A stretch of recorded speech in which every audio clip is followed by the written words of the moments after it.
You ever wonder what it would be like to live in a family where no one knows who's who, where laziness is king, and every day is an endless chaotic ride? No.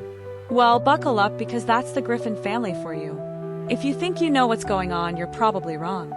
Let's peel back the layers of Peter Griffin's mess of a life, his questionable fatherhood, and the true nature of the family that surrounds him. Peter Griffin, father or imposter?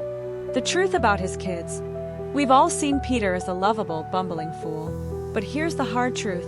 Peter doesn't even know who his own children are. Seriously, Peter thinks Meg is his daughter. But deep down, he has no idea. Why? Because Meg isn't even his kid. And no, she's not some random child Peter picked up from the streets. Meg is Homer Simpson's child. Yeah, you heard me. Homer and Peter's twisted crossover is real. Meg has the same neurotic, socially awkward vibes as Homer, and let's face it, Peter is too oblivious to realize she's not his. Homer was probably too busy eating donuts while Peter was watching worlds collide in the background. Now we come to Stewie Griffin, the child genius who can outsmart anyone in the family.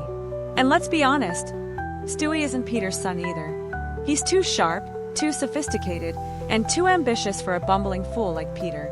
Stewie's real dad is Frasier Crane, the iconic psychologist from Frasier. Let's break it down. Stewie is all about world domination, advanced intellect, and a sense of class that screams Frasier. Peter, he's trying to figure out how to use the remote. Stewie's entire demeanor, his every move, reflects a man who's been raised by a brainiac, not a slacker. And then we've got Chris, Peter's real son, or so Peter thinks. Chris's whole personality is a blend of Shaggy from Scooby-Doo and a bag of Cheetos. Seriously, the guy is clueless, lazy, and eats like he's starring in a bottomless pit contest. But here's the twist. Chris isn't Peter's kid either. Chris is actually the son of Shaggy from Scooby-Doo. You didn't see that coming, huh? Chris's stoner energy and insatiable appetite are dead giveaways. You could put Shaggy and Peter in a room together, and Peter still wouldn't get it. Chris didn't come from Peter's genes. He came from a mystery machine. Brian, the dog with a human-sized ego, isn't just a pretentious jerk. He's a man who sees himself as better than everyone else. And yet he's always miserable. He spends his life writing novels no one reads, making grand speeches about how above it all he is, and then getting stuck in toxic relationships with Meg. Meg. Seriously, Brian? Here's the problem. Brian thinks he's some intellectual genius, but deep down he's just as clueless as the rest of them. Brian's ultimate failure.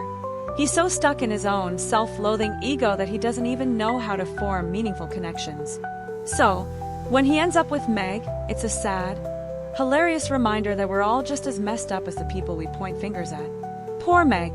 She gets picked on constantly, ignored by her family, and practically forgotten in the chaos. But here's the truth. Meg is the true champion of the family. Why? Because she's been forced to adapt. She knows how to survive in an environment where she's perpetually underestimated. Meg's the one who can probably outsmart Peter, but she just doesn't care enough to. She's been the underdog for so long that she's become the ultimate survivor. Lesson here. Maybe you're not the loser everyone thinks you are. Maybe you're just the one who's been underestimated for so long that when you finally succeed, it'll shock the world. The real Family Guy lesson. So what's the real takeaway here, huh? Family Guy isn't just a show about a dysfunctional family.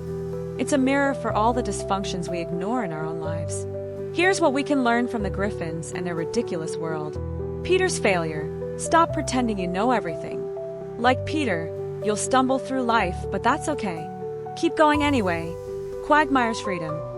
Take a little selfishness in your life. Stop worrying about being liked and go after what you want. Lois's denial. You don't always have to fix everything.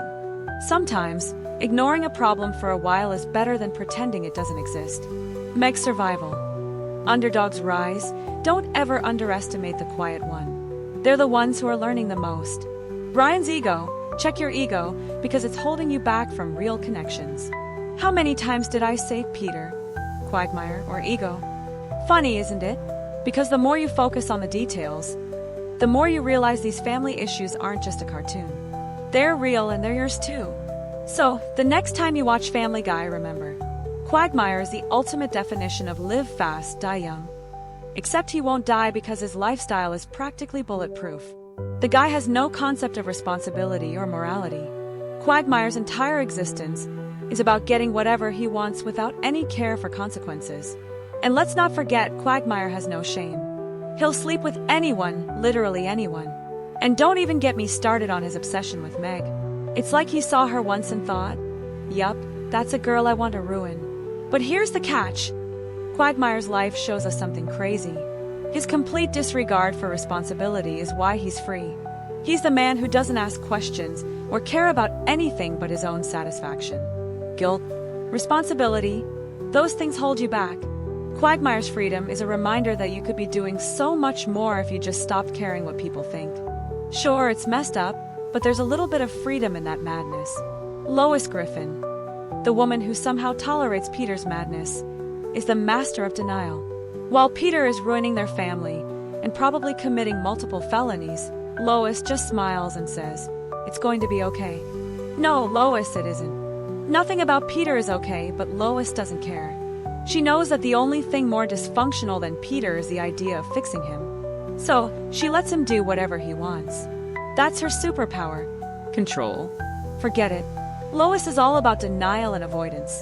It's like, if we ignore it, maybe it will disappear. But you know what? Maybe she's onto something. Maybe denial is the ultimate survival strategy when living with someone as clueless as Peter.